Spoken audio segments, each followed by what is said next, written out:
Hi, fourth graders, it's Maestra Julia. Today I'll be doing a read aloud of the book, The Story of Ruby Bridges.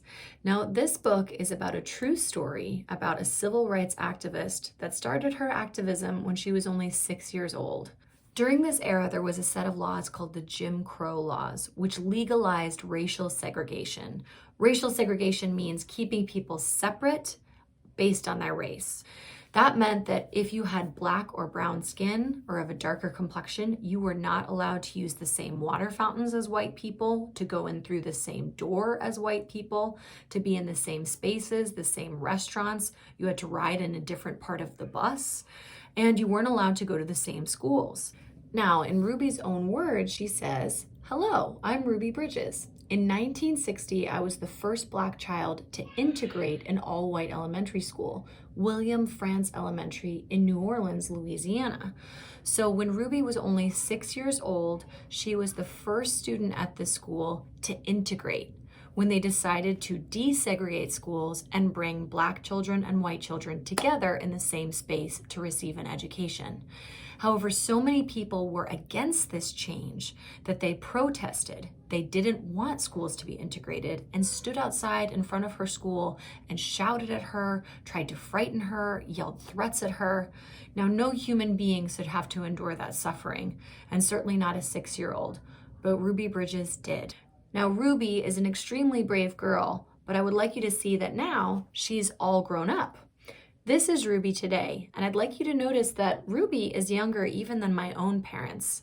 I want you to focus on that because this wasn't that long ago. This is within my parents' lifetime. She says, "Over the years, I have dedicated my life to promoting tolerance and unity. And during this civil unrest, it's crucial we stand united to protect Black and brown lives." Ruby's contribution, along with so many other leaders in the civil rights movement, still haven't gotten us the whole way. We each need to do our part as we continue the fight for racial justice. I hope you enjoy reading this story about Ruby Bridges today, and that we each take responsibility and see how we can follow in her footsteps to fight for racial justice. Enjoy. The Story of Ruby Bridges by Robert Coles, illustrated by George Ford. This is a true story of a civil rights icon. Ruby Bridges was born in a small cabin near Tylertown, Mississippi. "We were very poor, very, very poor," Ruby said. "My daddy worked picking crops. We just barely got by. There were times when we didn't have much to eat. The people who owned the land were bringing in machines to pick the crops, so my daddy lost his job, and that's when we had to move. I remember us leaving. I was 4, I think." In 1957, the family moved to New Orleans. Ruby's father became a janitor. Her mother took care of the children during the day. After they were tucked in bed, Ruby's mother went to work scrubbing floors in a bank. Every Sunday, the family went to church. "We wanted our children to be near God's Spirit," Ruby's mother said. "We wanted them to start feeling close to Him from the very start." At that time, Black children and white children went to separate schools in New Orleans. The Black children were not able to receive the same education as white children. It wasn't fair, and it was against the nation's law. In 1960, a judge ordered 4 Black girls to go to 2 white elementary schools. 3 of the girls were sent to McDonough 19. 6-year-old Ruby Bridges was sent to first grade in the William Frantz Elementary School. Ruby's parents were proud that their daughter had been chosen to take part in an important event in American history. They went to church. "We sat there and prayed to God," Ruby's mother said, "that we'd all be strong and we'd have courage and we'd get through any trouble. And Ruby would be a good girl and she'd hold her head up high and be a credit to her own people and a credit to the American people. We prayed long and we prayed hard." On Ruby's first day, a large crowd of angry white people gathered outside of the Frantz Elementary School. The people carried signs that said they didn't want Black children in a white school. People called Ruby names. Some wanted to hurt her. The city and state police did not help Ruby. The President of the United States ordered federal marshals to walk with Ruby into the school building. The marshals carried guns. Every day for weeks that turned into months, Ruby experienced that kind of school day. She walked to the French school surrounded by marshals.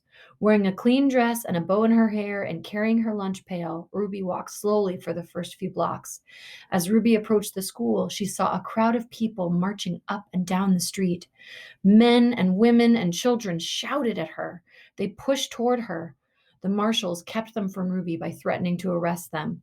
Ruby would hurry through the crowd and not say a word. The white people in the neighborhood would not send their children to school. When Ruby got inside the building, she was all alone except for her teacher, Mrs. Henry. There were no other children to keep Ruby company, to play with and learn with, to eat lunch with. But every day, Ruby went into the classroom with a big smile on her face, ready to get down to the business of learning. She was polite and worked well at her desk, Mrs. Henry said. She enjoyed her time there. She didn't seem nervous or anxious or irritable or scared. She seemed as normal and relaxed as any child I've ever taught. So Ruby began learning how to read and write in an empty classroom, an empty building. Sometimes I'd look at her and wonder how she did it, said Mrs. Henry. How she went by those mobs and sat here all by herself and yet seemed so relaxed and comfortable. Mrs. Henry would question Ruby in order to find out if the girl was really nervous and afraid, even though she seemed so calm and confident. But Ruby kept saying she was doing fine. The teacher decided to wait and see if Ruby would keep on being so relaxed and hopeful, or if she gradually began to wear down, or even decide that she no longer wanted to go to school. Then one morning, something happened. Mrs. Henry stood by a window in her classroom as she usually did, watching Ruby walk toward the school. Suddenly, Ruby stopped, right in front of the mob of howling and screaming people. She stood there facing all of those men and women. She seemed to be talking to them. Mrs. Henry saw Ruby's lips moving and wondered what Ruby could be saying. The crowd seemed ready to kill her. The marshals were frightened. They tried to persuade Ruby to move along. They tried to hurry her into the school, but Ruby wouldn't budge. Then Ruby stopped talking and walked into the school. When she went into the classroom, Mrs. Henry asked her what had happened. Mrs. Henry told Ruby that she'd been watching and she was surprised when Ruby stopped and talked with the people in the mob. Ruby became irritated. I didn't stop and talk with them, she said. Ruby, I saw you talking, Mrs. Henry said. I saw your lips moving. I wasn't talking, said Ruby. I was praying. I was praying for them. Every morning, Ruby had stopped a few blocks away from school to say a prayer for the people who hated her.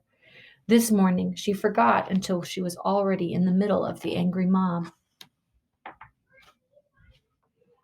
When school was over for the day, Ruby hurried through the mob as usual. As she walked a few blocks and the crowd was behind her, Ruby said the prayer she repeated twice a day, before and after school. Please, God, try to forgive those people, because even if they say those bad things, they don't know what they're doing. So you could forgive them, just like you did those folks a long time ago when they said terrible things about you.